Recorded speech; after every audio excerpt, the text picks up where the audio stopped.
Hello everyone, welcome back to the channel. I hope you all are doing well with your vision. In today's video, we are going to understand organizing part where we'll discuss about the centralization, decentralization and authority. What is the importance of that and why we are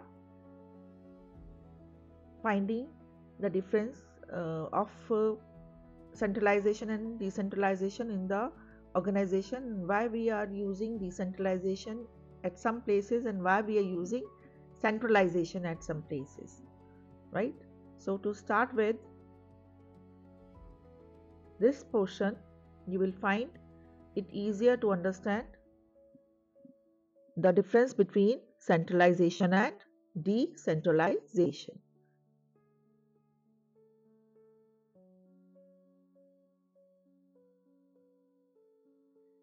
So authority, what is authority means?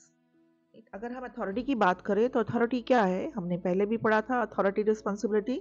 So authority क्या है? किसी काम को करने की power. Okay, अगर आपको कोई काम करना है तो उसके लिए आपके पास उसको करने की पावर भी होनी चाहिए, उसके लिए आपके पास उसके राइट्स होने चाहिए कि आप उस काम को कर सकें या करवा सकें।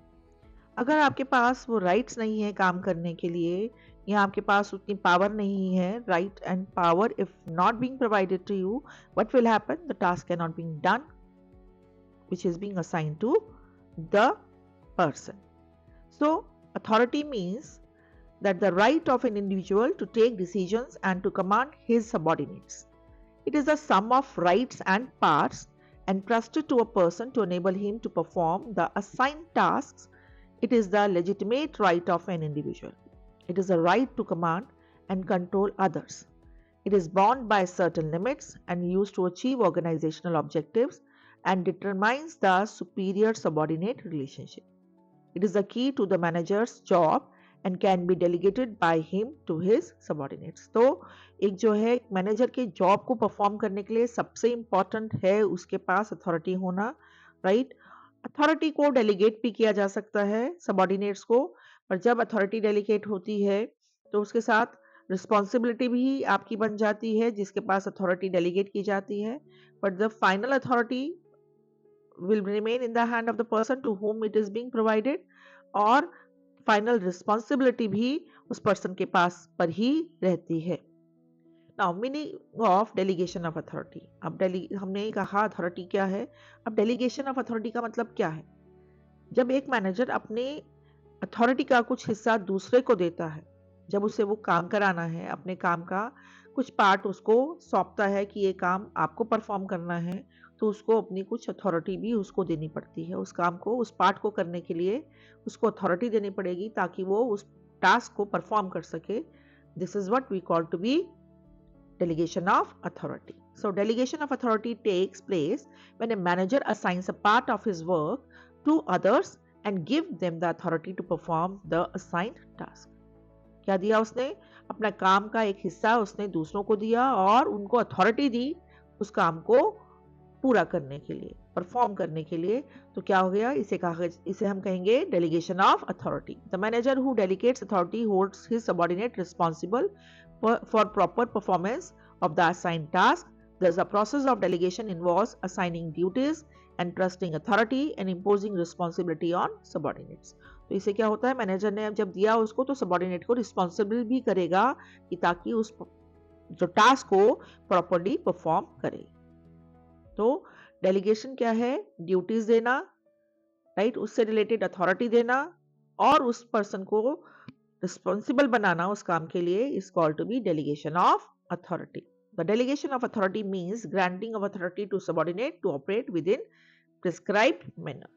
So any of the definition you can write in any way, you can just need the keywords. So any definition you can learn which you find easier.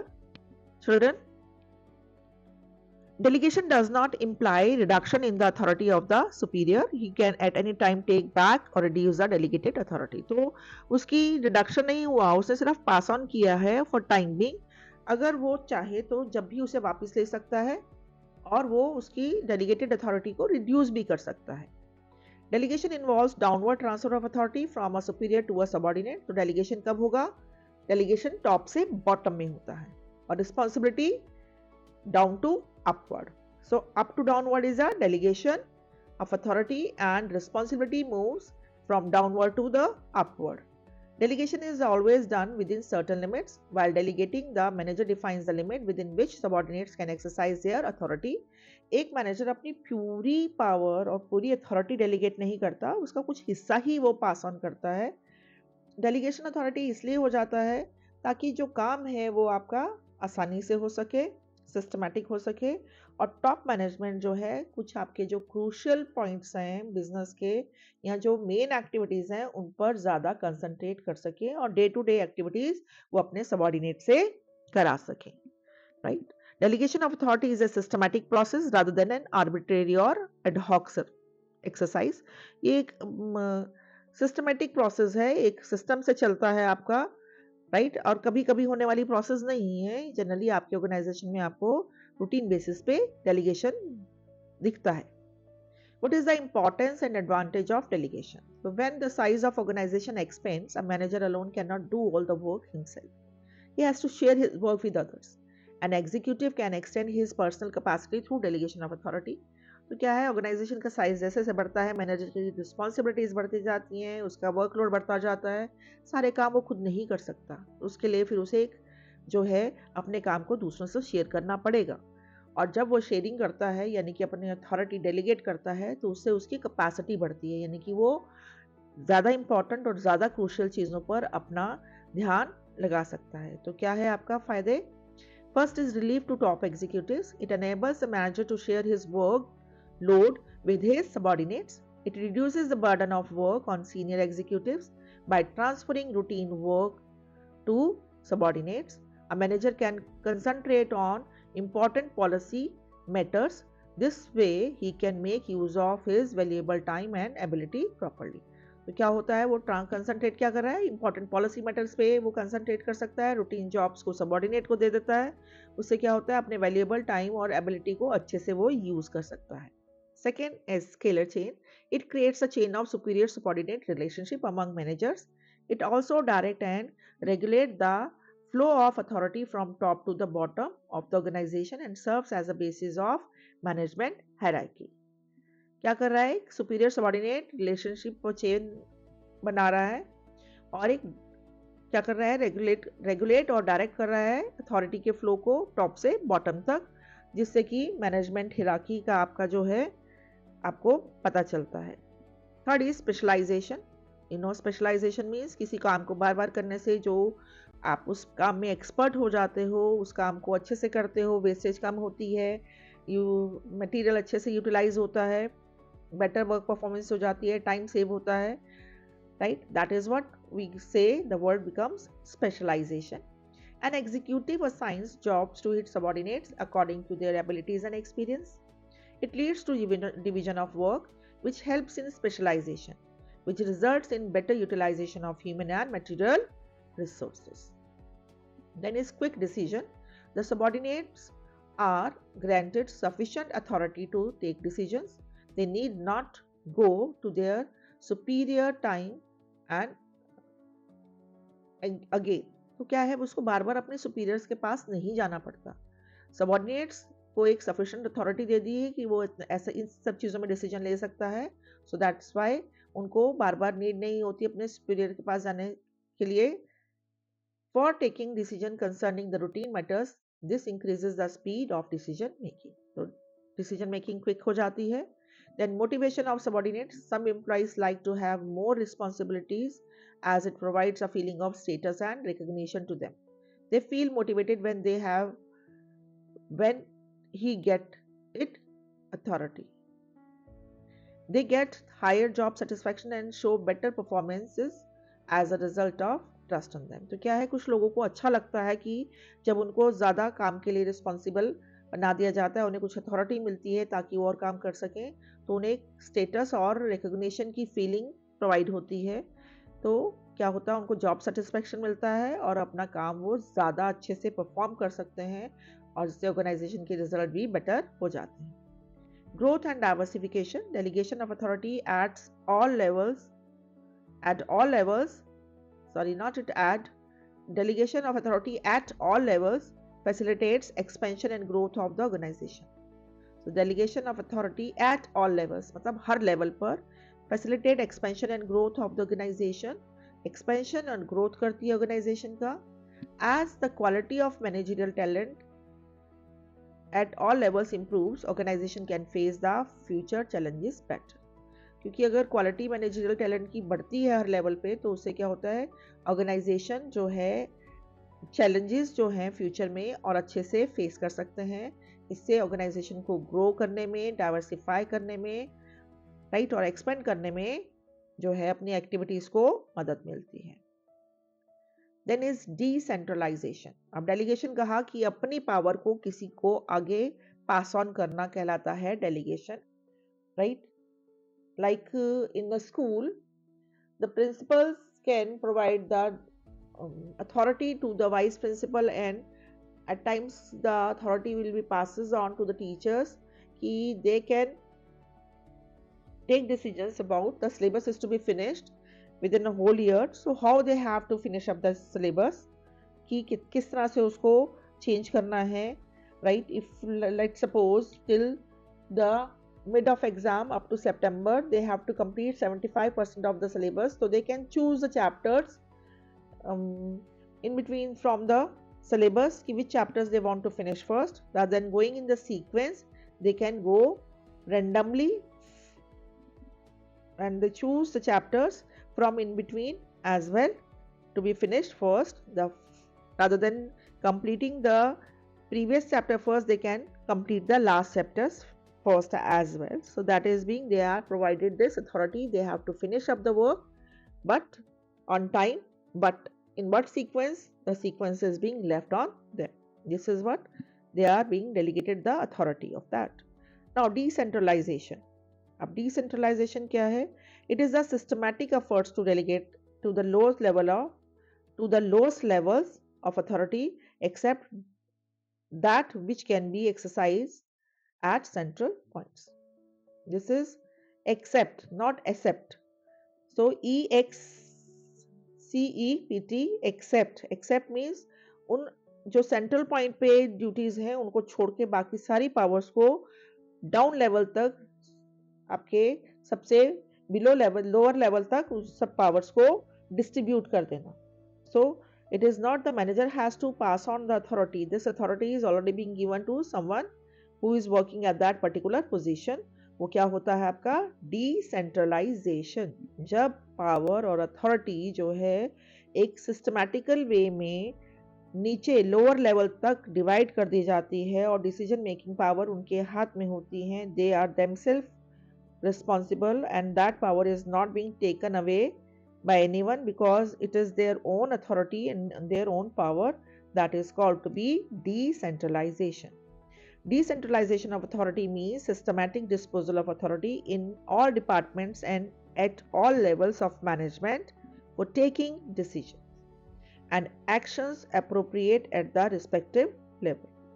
An organization is said to be decentralized when managers at middle and lower level are given the authority to take decisions and actions on matters relating to their respective area of work. ठीक है, अपने decisions और actions जो हैं अपने work area से related जब वो खुद ही ले सकते हैं, उन्हें किसी की से पावर देने की जरूरत नहीं है, तो that is called to be decentralization.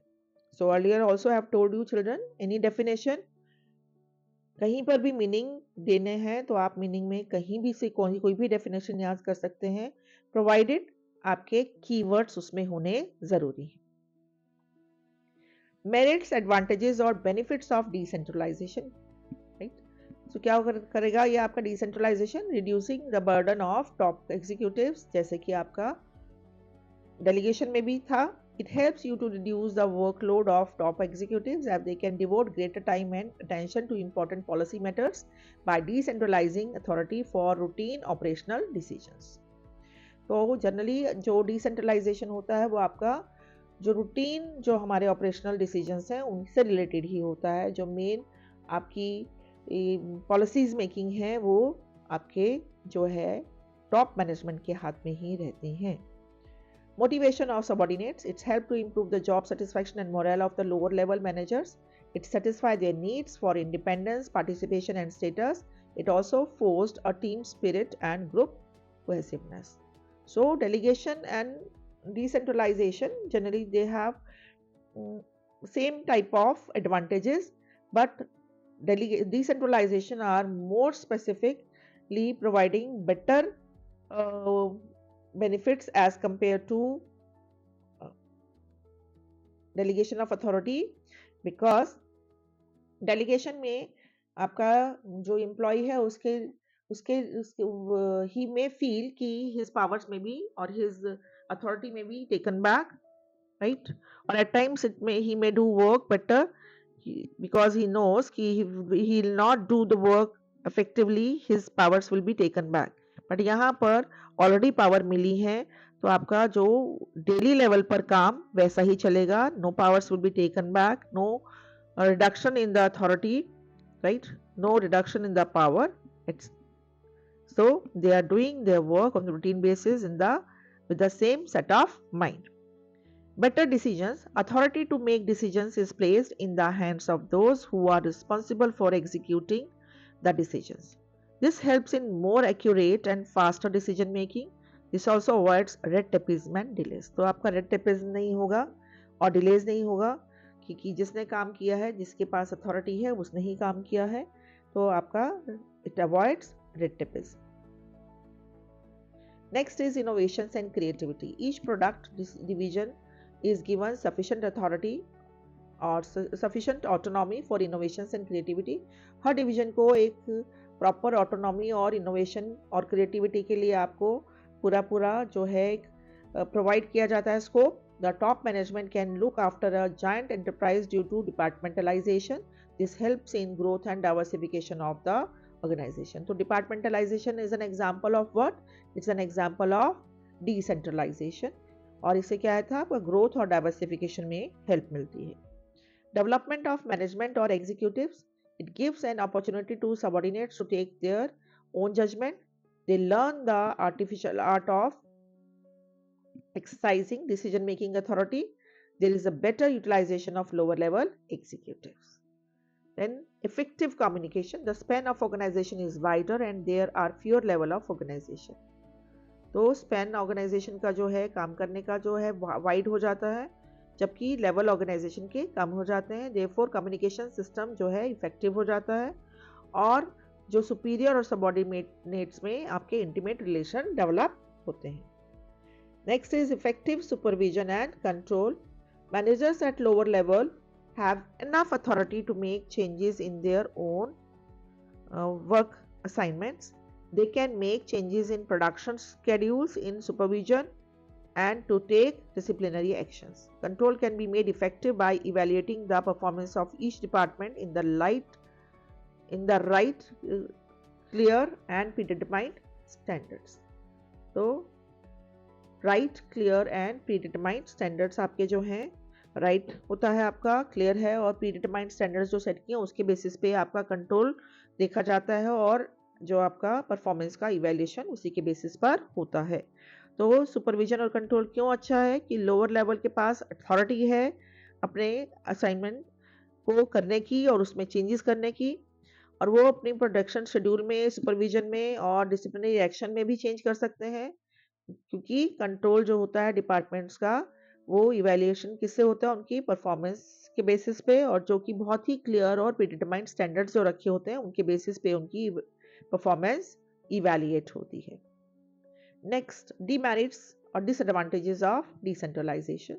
Lack of coordination. It may create problems in coordination among different departments, क्योंकि बहुत सारे डिपार्टमेंट बना दिए तो आपका जो है उनमें क्या करना है, कोऑर्डिनेशन करना ज़रूरी होता है. जितना बड़ा ऑर्गेनाइजेशन है कोऑर्डिनेशन उतना ही ज़्यादा चाहिए, राइट, और उतनी ही हम कह सकते हैं कोऑर्डिनेशन प्रॉब्लम हो सकती है. सेमी ऑटोनॉमियस डिविजन्स में adopt narrow outlook and sectional interest में ओवरशैडो द ऑर्गेनाइजेशनल ऑब्जेक्टिव. तो आपका जो सेमी ऑटोनॉमियस डिविजन्स हैं वो आपका नैरो आउटलुक लेती हैं और अपना सेक्शनल इंटरेस्ट को वो जो है में ओवरशैडो द ओरिजिनल ऑब्जेक्टिव, तो वो सेक्शनल इंटरेस्ट है, उसके आगे ऑर्गेनाइजेशन के मेन ऑब्जेक्टिव्स को जो है कई बार नेग्लेक्ट कर दिया जाता है। तो इससे क्या होता है, आपका अब जो मेन ऑब्जेक्टिव है जिसके लिए ऑर्गेनाइजेशन सेट हुई है वो कई बार डाइवर्ट हो जाता है और हर जो डिवीजन है अपने अपने गोल्स को लेकर आगे बढ़ना शुरू हो जाता है। Lack of uniformity, different emails may not follow uniform policies and procedures.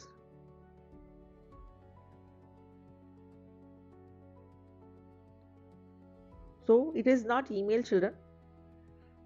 Different divisions may not follow uniform policies and procedures. So it is, instead of emails, just make it divisions. Different divisions may not follow uniform policies and procedures. As a result, consistencies arises in organizational activities. तो inconsistency arise करती है organizational activities में।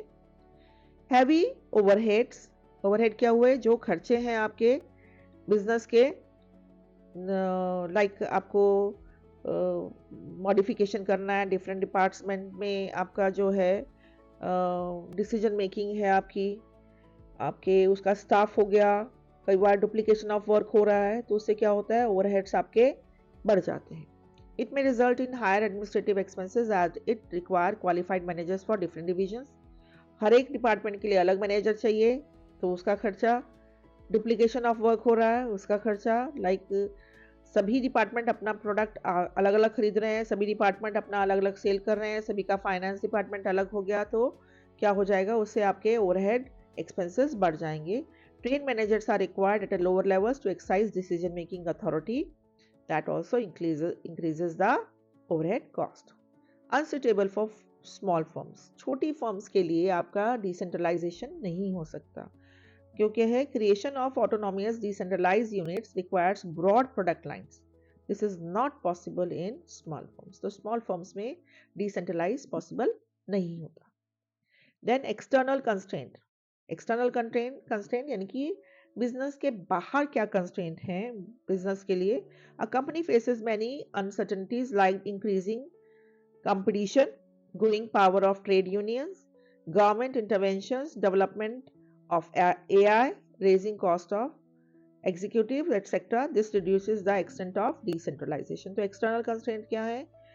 Increasing competition, growing power, जो trade union की बढ़ती हुई power, government का intervention, AI का development, तो इससे क्या होता है, आपका executive की cost आपकी बढ़ रही है। ये सभी आपके reasons हैं जिससे कि आपका decentralization मुश्किल हो जाता है।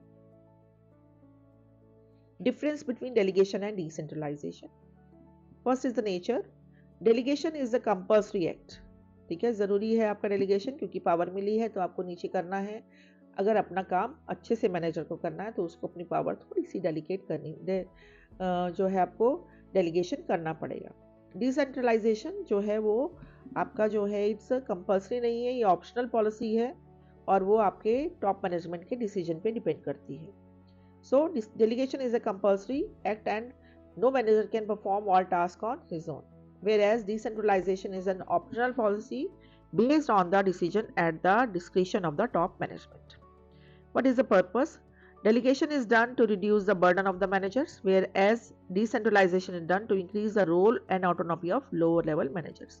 जहाँ lower level managers की आपको importance बढ़ानी है तो वो क्या हो जाता है, decentralization। और जहाँ हायर मैनेजमेंट की आपकी जो है रिड्यूस करना है मैनेजमेंट का बर्डन, तो आपका वो डेलीगेशन हो जाता है। Delegation reduces the burden and decentralisation lower level का जो है रोल और उनकी ऑटोनॉमी को बढ़ाता है।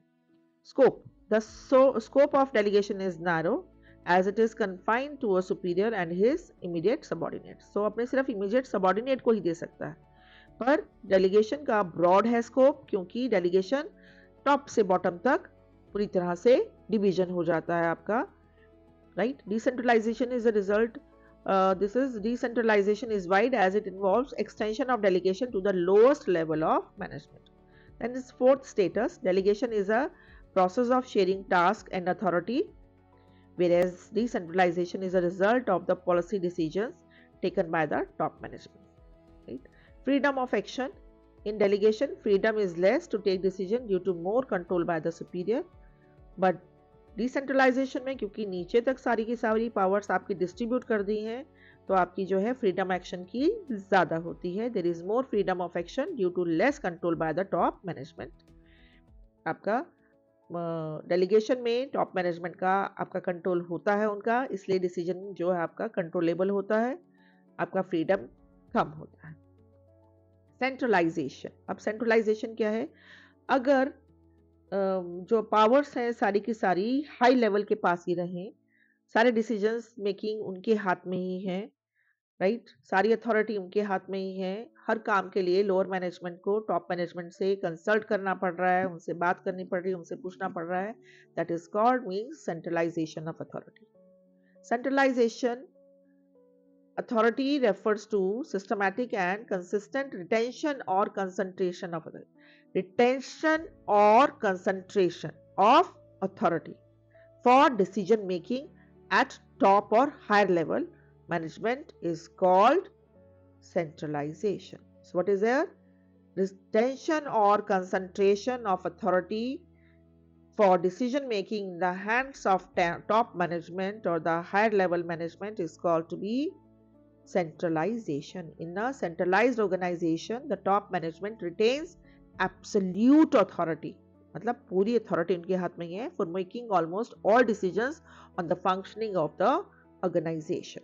यानी कि अगर हर काम आपको प्रिंसिपल से पूछ के करना है, हर टीचर को, हर वाइस प्रिंसिपल को, हर कोऑर्डिनेटर को, तो वो क्या हो गया?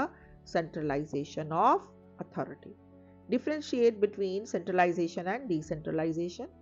Meaning, centralization means concentration of authority in the hand of the top level management, whereas decentralization is just opposite of that. That is disposal of authority at all levels of management. Role of subordinates. Centralization में आपका subordinates का role जो minimum रह जाता है, क्योंकि सारी powers किसके हाथ में है?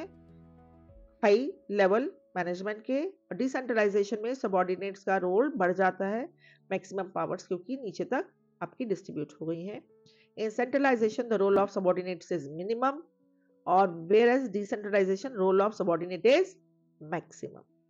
मेन पर्पस सेंट्रलाइजेशन का है कंट्रोल और कोऑर्डिनेशन बनाए रखना, राइट? मैनेजमेंट सोचता है कि कंट्रोल बना रहेगा और जो है कोऑर्डिनेशन बना रहेगा अगर वो सेंट्रलाइज्ड होगा. पर डिसेंट्रलाइजेशन का पर्पस क्या होता है? स्पीड अप करना काम को, ठीक है, लोगों को मोटिवेट करना, उनकी जो है टैलेंट को डेवलप करना, ताकि वो काम को ज़्यादा बेटर वे से कर सके. So the main purpose of centralisation is to ensure control and coordination, whereas the main purpose of decentralization is to speed up decisions and to motivate and develop subordinates. Burden on top executives. Centralization, a heavy burden on top, put a heavy burden on top management, whereas there is less burden on top executives in case of decentralization. So burden भी कम हो गया. Suitability. Centralization is suitable for all small organization, or decentralization is suitable for large organizations. Okay, so here we land up the revision of the chapter organization. Children, see you soon for the next part of this chapter revision. Okay, please do revise side by side to make your revision easier and faster. For retention, it is better to revise on daily basis the small portion of these. Thank you very much, students. Like, share and subscribe the channel. Thank you.